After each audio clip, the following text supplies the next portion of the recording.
Muito bem, mesmo depois de o terrorista Cesare Battisti ter confessado os 4 assassinatos pelos quais cumpre prisão perpétua na Itália, Eduardo Suplicy ainda acredita na inocência dele. Aspas para o vereador petista: na verdade, eu avalio que é preciso saber melhor como foi o procedimento que levou o Battisti a dizer essas coisas. Fecho aspas, foi o que ele afirmou ao site BuzzFeed. E continuou, aspas, para as pessoas que tiveram oportunidade de conversar com ele, ele sempre disse que não havia cometido esses assassinatos. Ele disse sim que participou de assaltos, mas que em todas as oportunidades agia para evitar que houvesse vítimas. Fecha aspas. Não é engraçado, Augusto Nunes, Eduardo Suplicy?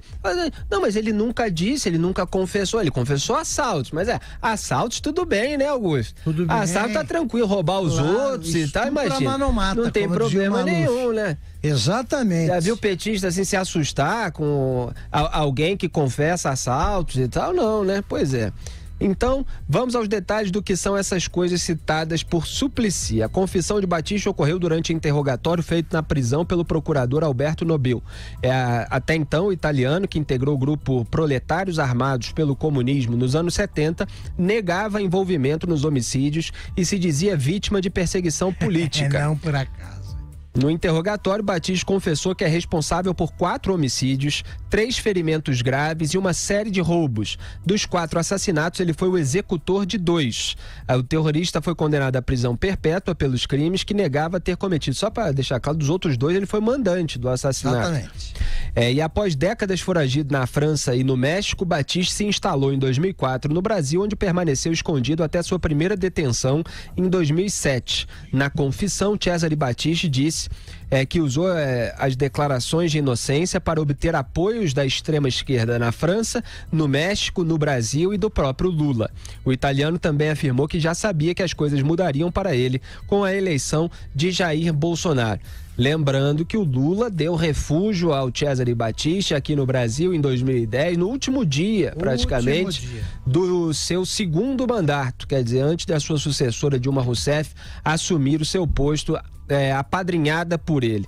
Augusto, a confissão do Cesare Battisti, assim como a confissão do Sérgio Cabral, lá no Rio de Janeiro, é uma vitória de todos nós que chamamos o Cesare Battisti durante as últimas décadas de assassino, de terrorista, enquanto a maior parte da imprensa e dos políticos, principalmente a esquerda, evidentemente, a maior parte da esquerda, se não toda ela, na política e na imprensa, vamos colocar assim, chamava de ex-ativista.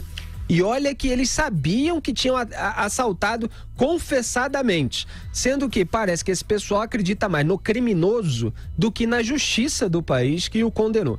Não, e agora não acredita nem no criminoso para poder dando aí o contorcionismo verbal. Para poder inocentá-lo. É o seguinte, porque o Cesare Battisti, enquanto esteve no Brasil, negou a autoria desses crimes aí. Ele está dizendo aqui por quê? Para tapear quem queria ser tapeado.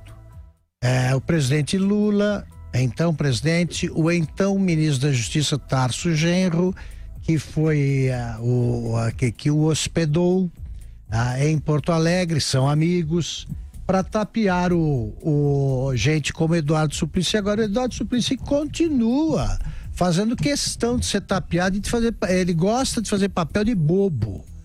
De bobo, isso é um papel de bobo, de tonto, né? Quer dizer, o cara fala, o Chito, agora não há o que fazer, é a hora da verdade. Eu digo, olha, tá bom, então deixa eu confessar aqui o que fiz. Por que ele confessou agora? Porque a justiça italiana não é formada por idiotas nem por oportunistas.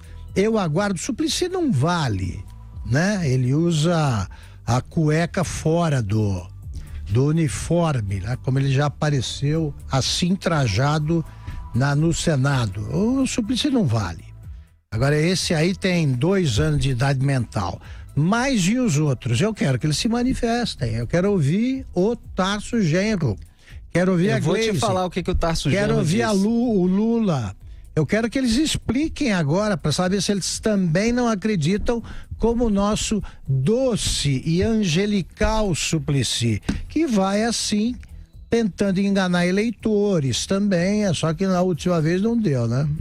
E o Tarso Genro agora diz que se Cesare Battisti tivesse admitido os crimes pelos quais a Itália o condenou à prisão perpétua, o governo brasileiro, então o governo do PT, obviamente, o teria extraditado. É o que relata aqui o G1. Ministro da Justiça no governo Lula e ex-governador gaúcho, Tarso Genro é o autor do parecer que recomendou em 2010 a concessão do refúgio político ao terrorista, condenado por 4 assassinatos, repito, pela justiça italiana. Olha o que alegou o Tarso Genro, Augusto, abro aspas. No nosso caso concreto, nós confiamos na palavra dele para dar o refúgio. É uma norma de princípios do direito penal, seja internacional ou interno. A pessoa não é obrigada a se acusar. Evidentemente, ninguém se acusa. Fecha aspas. Pois é, tá aí o Lula, né? Tá preso, claro, condenado, um criminoso, não ele falta acredita. Prova, tem uma tonelada de prova, foto com o empreiteiro no triplex, foto com o empreiteiro no sítio, as reformas pagas e tudo mais, que eles fingem que não aconteceu, né? E ele, como diz o Tarso Genro, olha a moralidade petista, evidentemente, ninguém se acusa, e aí eles acreditam na palavra do criminoso. Ponto o criminoso final. Não se acusa. Enquanto não disser que é criminoso, não será. Ele é advogado, o Tarso Genro, e foi ministro da Justiça. Quer dizer, e ele também esqueceu de explicar porque que ele dizia que havia, na época, na democrática Itália, num regime exemplarmente democrático, havia uma ditadura. Ele via um sucessor do Mussolini, lá que ninguém mais enxergava. Ele agiu com um cinismo mais agudo, deslavado, para proteger, e agora continua com essa conversa. Claro, o todo criminoso, como lembrou bem o Felipe, melhor exemplo é o Lula, todo criminoso, enquanto tem uma chance de escapar, diz que não fez nada. O Tarso ainda não sabe disso. Fica parecendo que criminoso para entrar no Brasil dava uma ligadinha para cá. Posso me refugiar aí? Depende, se é inocente ou é culpado. Isso aí, claro. Sou inocente. Então vem, tá tranquilo, né? José Maria Trindade, com a palavra. Cesare Battisti confessou e os petistas estão com os seus novos contorcionismos verbais e morais. Pois é, a equipe do ex-presidente Lula nem teve o trabalho, nem se prestou ao serviço, né, de explicar à nação o porquê deste asilo esquisito no último dia de governo, diz que não vai comentar. O Tarso Genro era, na época, ministro da Justiça e fez o parecer. Agora, é balela pura dizer que não sabia, é balela pura dizer que ele se tivesse confessado. O ministro da Justiça tem à sua disposição informações preciosas. Tem a Polícia Federal, tem a Embaixada do Brasil na Itália, tem adidos de informação na Embaixada e tem o Serviço de Inteligência da própria Presidência da República. Era para ele saber, sim, ele tinha a obrigação de saber exatamente o que fez lá o Cesare Battisti. Ele sabia e, mesmo assim, assinou um parecer encomendado pelo ex-presidente Lula. Esta é a indicação.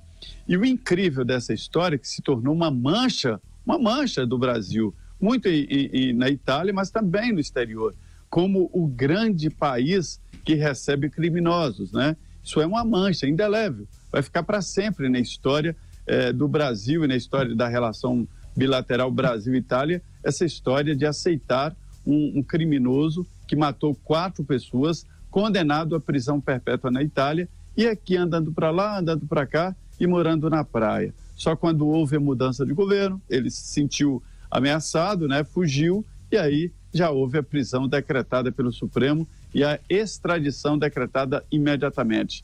O Cesare Battisti pode estar, sim, como sugere o ex-ministro Tarso Genro, né? Envolvido ali numa negociação na Itália de redução de pena. E para a redução de pena é preciso, né, confessar. Pode sair da prisão perpétua, pegar uma pena maior, bem longa, porque são 4 assassinatos sem motivo nenhum, né? Não há motivo político que justifique alguém matar alguém. Nunca matar alguém é justificável, mas muito menos por uma questão política. Então, esta é uma mancha. A outra é o Ronald Biggs, que é o inglês que morava aqui no Brasil depois de fazer um assalto a um trem pagador, como o maior assalto da história da Inglaterra, e morava aqui e só voltou na Inglaterra porque quis. Esse tipo de coisa atrapalha a imagem do Brasil no exterior e nos envergonha. É isso aí, José Maria Trindade. Vamos em frente então. Algo mais, Augusto Nunes? É isso aí.